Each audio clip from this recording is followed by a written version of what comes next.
It's time for the 1430 Connection on 1430 WNAV and 99.9 FM, spotlighting news, newsmakers, and important community issues. Now, with this week's edition of the 1430 Connection, here is WNAV news anchor Donna Cole. Welcome to the 1430 Connection. I'm Donna Cole. In the studio with me once again is Lee Anderson and Patty White. They're co-founders and co-directors of the Annapolis Film Festival.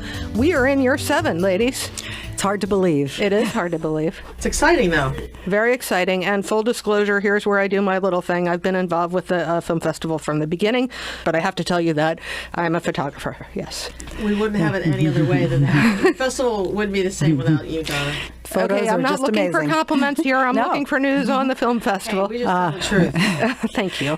In fact, that's our lead line this year. We're truth and storytelling, and that's what we're all about this year. That is the theme, and that's on my list of things to talk about. This was born from tragedy, yes? Yes, it was. We are paying tribute to our friends at the Capital Gazette who lost their lives and those who are still there fighting to preserve the freedom of the press. And all storytellers who have the courage to find the truth. We need to make a distinction here, though, and that is important, and thank you for doing this because I am one of those journalists in town, and I did work with the Capitol. It should never have happened. But the work of filmmakers and the work of journalists, and there are often borders crossed there, but with what you're seeing in documentary films and journalism, they're not necessarily the same, right? Those lines can be blurred. It's always interesting, but we have a lot of films that seek to find the truth this year. You'll see that runs throughout the programming and a couple of special presentations we have. You know, that's an interesting point you brought up because documentary filmmaking is not always news journalism. There is a difference, right. a difference, and we're documentarians ourselves, and I come out of a background at CBS News. Right. So you're the perfect person to explain what the difference is. Yeah, I guess so. But I can really see it too in the work that's coming through and in the films that we're actually seeing. So there are journalistic films that are being made, documentary journalistic films, and they do uncover things. They pull the covers. They're investigative a lot of the times, and they tell a story from that point of view. Then there's cinematic documentaries that are storytelling. They're watching people's lives. They're sometimes observational. Sometimes they're just biopics, or sometimes they're just telling inside of a scenario someone's story, and they're not really getting to an issue. No, they're more subjective. They're more subjective. Some of these are not unbiased. Some Right. are coming from, Right. okay. Well, some of them are advocacy films, Right. what we call advocacy films. And we try to stay away from pure advocacy films because we're not about that either. Although we will take films that take a point of view, that have a point of view and that are making a case if they do it well and show the whole story. I remember last year sitting at, I think it was last year, but some of these films blur together now in 7 years. The Superfund film, and I don't remember what it was called, Superfund Sites. It didn't need to tell another side, but Right. so, That's Rebecca's film. Right. Yeah, Rebecca. we did that at one of our monthly screenings, actually. and it was a decent movie. It just was making me mad because I Right. wanted the other side Right. told, and the way a journalist would present it. Right, exactly. And those films are more point of view films, and they're not necessarily what you call pure journalism. Right. All right. So your process. What day last year after the 6th Annapolis Film Festival did you start talking about year 7? Was it the day after? Probably 2 weeks before. Yeah. The day after, we're all exhausted and we have to take everything back, and then we start the next day talking Right. about what we improve, what did we learn, and we have a whole huge process. We call it the big decompress, and we meet with all of our volunteer team leaders, our board, everybody. We do a big decompress for lessons learned. We want to know what we did right. We also want to know what we did wrong. And when you're doing a heavy lift like this and bringing over 70 films and a whole operation and a structure, and all this technical massive. It's a huge undertaking. I mean, when you've got that going on, you can't always monitor what's happening everywhere. We know we're going to have places where we step in the mud, and we plan to clean the shoes afterwards and start fresh. And I mean, that's, I think, why we've had the growth we've had, because we're willing to look at ourselves and all of our well, year issues. 5, you said, is the big test. You make it to year 5, you're going to make it. Does this mean that you know how to break even now? Or are you We're going beyond for 10. breaking even? Is it? No, we're not beyond breaking even. Actually, I'm really glad you brought that up. It seems to be a fallacy, and I want to clarify that. People think we're the biggest deep pocket in town, and we're a little nonprofit, the little engine that could. Every year, what you see at the festival, we spend the money to make that happen. So we're building 5 theaters. I mean, it's massive. We start with $120,000 just for the venues and the DCP projection. That's before we bring in guest licensed films for thousands of dollars, Right. tens of thousands of dollars. We book out hotels. We're flying people in from all over the world, and it's just expensive to do this. So I think people think, oh, we see thousands of people, you must be flush. No, we start over again. And Every year it starts of from those scratch. theaters is expensive. The lighting people are expensive. It's massive. Everything. I mean, it's really massive. When we say that, we're not just using an adjective. It's real. No, I mean, honestly, if you want to know, if you add our in-kind donation plus the cash that we raise more in-kind than cash, and all combined, it's over $800,000, closer to $1 million that we get each year as we grow. So that's a lot of shekels. It's a lot to be responsible for. And when you brought up year 5, that was a very important. That made us know we are a fabric of the community now. We're here to stay if we can support it. But now, coming into year 7 and looking at going out of year 7, we realize that we want to make it we want to see where we are at 10 years. We feel like 10 is a goal. We want to grow into the festival we hope to be ultimately at 10 years. And on that note, we're going to take a quick break. We'll be right back talking about the Annapolis Film Festival.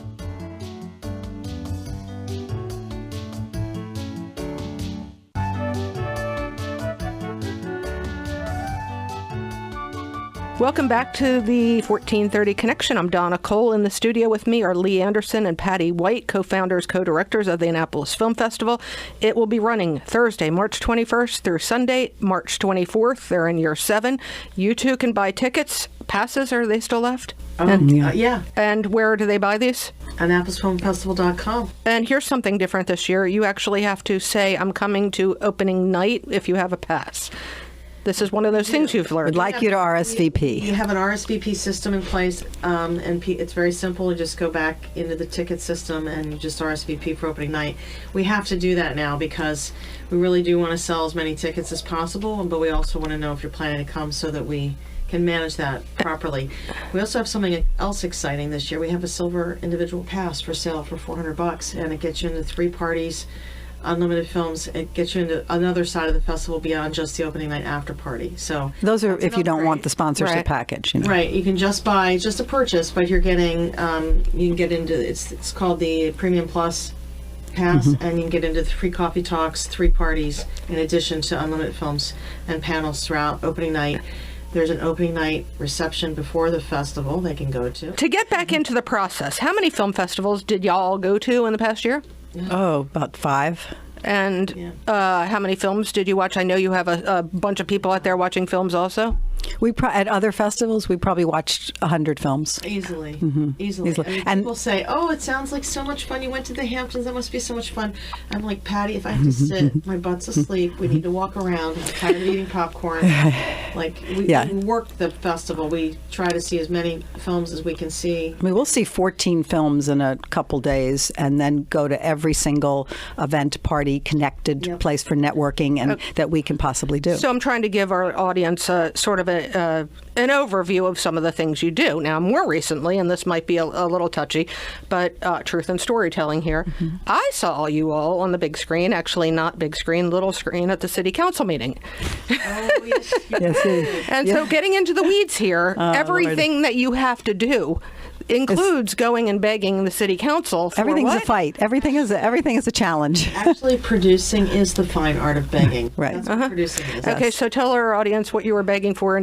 So we tried. So apparently, there were some policies and procedures that were not followed in previous years. And when we asked the city for the use of the circulator, they just said yes. The circulator is a bus that takes patrons from the Annapolis Film Festival from venue to venue, and it's Yes. very handy. And Correct. So And we have used those every year. They've been given to us. I've used them. Right. You know, yes, Yes, as a free part of our sponsorship from them. But this year, well, it's been counted as part of what the city provides right. because according to the Visitors Bureau, we actually do bring in $7 to $9 million worth of revenue to the city over 4 days. So we thought that was great. And in the past, until the past 2 years, we didn't get any funding at all from the city. So we thought that was helpful. At least they could do that. Now apparently there's a process, and the constituents don't want that to be, quote, given away for free. So here we are putting along, at the last minute, planning the festival, and we've got an invoice from the city for $13,000 for the circulators. We said, oh my goodness, this must be a mistake. We felt a little blindsided, but we knew it was coming from people trying to put procedures in place. you got that pit in your stomach though when you opened them. Oh, I mean, we were like, there's no way, So we have been lobbying. We do have some friends on the city council, and the mayor is a big fan of the movie fest, as he likes to call it.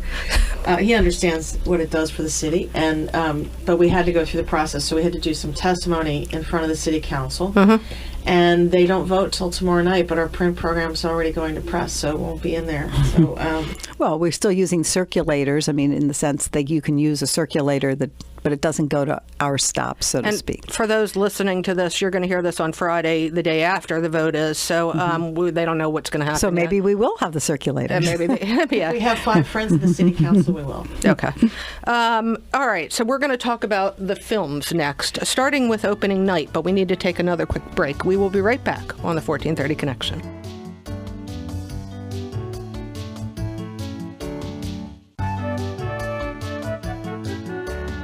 Welcome back to the 1430 Connection. I'm Donna Cole. In the studio with me is Lee Anderson and Patty White, co-founders and directors of the Annapolis Film Festival, Year 7. And this runs from March 21st through Sunday, March 24th. Thursday night is opening night, Thursday, March 21st. And you open with a big film. Yes, Patty? we do. Patty, okay. We are showing The Public, which is Emilio Estevez's new film. He wrote it, directed it, and stars in it, along with a huge cast of Alec Baldwin and Taylor Schilling and Jenna Malone and Christian Slater, Gabriel Union, Michael K. Williams, who was our big star from The Wire here. So it's got a great cast, and it's got a great theme, and that's why we selected it as for our opening night. We are building a public library here in Annapolis, and this film takes place in a public library, and it's about the public libraries of our country. And it is also about, this story is a true story based on the true story in Cincinnati. I think it's in the 90s actually when it actually happened, when they had a cold blast and the homeless shelters were filled to the brim and they had no place to go. The homeless would always come into the library. They like to warm up, a place to be, use the facilities, and this time they didn't want to leave. So the librarian, who's Emilio Estevez, has the moral dilemma of what to do. And of course the city officials get involved and all hell breaks loose, and it's poignant, it's dramatic, and it's humorous all at the same time. Very relevant. We actually had a recent news story about a homeless gentleman that sustained severe burns right around the corner from where the film festival venues are. Right, exactly. He's probably trying to stay warm. Right. Or cook a meal, yeah. So, and we also have the Lighthouse Shelter here, which is a fantastic place. And I mean, we're very aware of these issues in Annapolis. It's a perfect film for us. It also covers, there are a lot of journalists outside the library fighting for the story, for the true story. And so here we are, all aspects of our community come to life in The Public. Okay, stars coming. We don't know yet. Okay, We're working it's a big secret. We're working on it, yeah. It's actually not a secret. They don't know yet. I mean, it is, exactly. And we do have another guest that is coming, but it won't be for opening night. Lynn Whitfield is coming to Lynn town. Whitfield is probably best known for winning an Emmy for her portrayal of Josephine Baker. Josephine Baker's story on HBO. Right. And she did the groundbreaking film Eve's Bayou with Casey Lemons. She's the star of Greenleaf. This brings up an important topic, an important theme, recurring theme with the film festival that I love and so many other people love about it. It is the most inclusive event in the city of Annapolis, maybe the state of Maryland, I don't know. But there is something for everyone in this film festival. There is. We even have a film called Transmilitary this year. And with that film, the director will be coming and one of the trans servicemen. So and that's so important. I actually remember one of the stories I tell my daughter about being in the military is remembering when the Naval Criminal Investigative Service come into my command and literally storm into the command like a FBI raid. And what they were looking for, gays and transgenders, in order to force them out of the Navy because they were considered threats to the security clearances that we had to have at our command. Well, the fact that we have this film, we've come a long way, baby, but we still need to go a lot further. Okay, we have a lot of things, voices represented this year. I mean, we do. have a wonderful film called Facing the Dragon. It's two women in Afghanistan. One's trying to be a politician, one's trying to be a journalist. It's fascinating. One is a journalist, yeah. In that part of the world. So from from women to African American. I mean, we have a fun film about food called Ramen Shop. Well, it's a family drama, a love story, and a family drama with secrets coming out about a family and an Asian family, and they go back to Singapore, and it's all surrounded by food constantly, so you're just immersed in these great visuals of food while they're telling this wonderful family story. And food at the venues, popcorn, is anything? We are going to have popcorn vendor at some of the venues. I believe that the cafe, which is staffed by the Anne Arundel County Public School culinary program, will be open at Maryland Hall. Right. We're going to have a food truck at Maryland Hall at some point too. Food truck there too. I'm into the environment, as many people of my listeners know. I saw the trailer for The Biggest Little Farm. So that's an interesting film. First of all, the filmmaker John Chester is from Baltimore. He lives in California now, but he was in this industry, and he and his wife decided to get out of the rat race, and they moved an hour north of LA, and they bought this farm, and they got there, and they were so excited. They said, this is it, this is going to be nirvana, and then they said, we don't really know how to grow anything. All hell broke loose, let's put it that way. Lots of wonderful farm animals to see, and their story of how they plowed through this, literally plowed through this to come up with their dream. Spotlights? Talk about Spotlights. Talk about Spotlights? Yeah. Friday Spotlight is Villains. It's a dark comedy starring Kira Sedgwick, Jeffrey Donovan, Bill Skarsgård from It, and Micah Monroe. Right. So when I asked the producer, I said, who's the good guy? They said, no one. It's hilarious. It's also kind of dark, but it's dark and hilarious. But local films? It's Fishbowl. Fishbowl. Yeah, ironic because you're sitting in what we call the fishbowl. That's Stephen Kenegopoulos and his sister Alexis co-directed this film. Shot in Maryland, stars Rick Kane, who some of you might know from the festival. And then we have another wonderful spotlight film called Wild Rose. It's a fabulous film about a wayward, she plays a Scottish girl, right, that is a train wreck. She has kids. Julie Walters is her mother. She's tired of taking care of the kids. She's just gotten out of jail. She's cleaning houses and singing, and this woman hears her, and she wants to be a country western music star. Interesting. And it's her journey. I mean, we don't want to tell any more because it's her journey. 70 films. You're 7. Lucky you're 7. So you're not going to have any issues this year at all. Well, yeah, Lee is laughing. Our team is back. No. 90% of our staff and team are back from last year, and that's a huge difference. And with our new additions are amazing. Yeah, they're crushing it. All right, March 21st through March 24th. Buy your passes at AnnapolisFilmFestival.com. Okay. And don't miss it. All right, thank you both for joining me today. Thanks for having us. We enjoyed it. This is Donna Cole on the 1430 Connection. We will see you next week.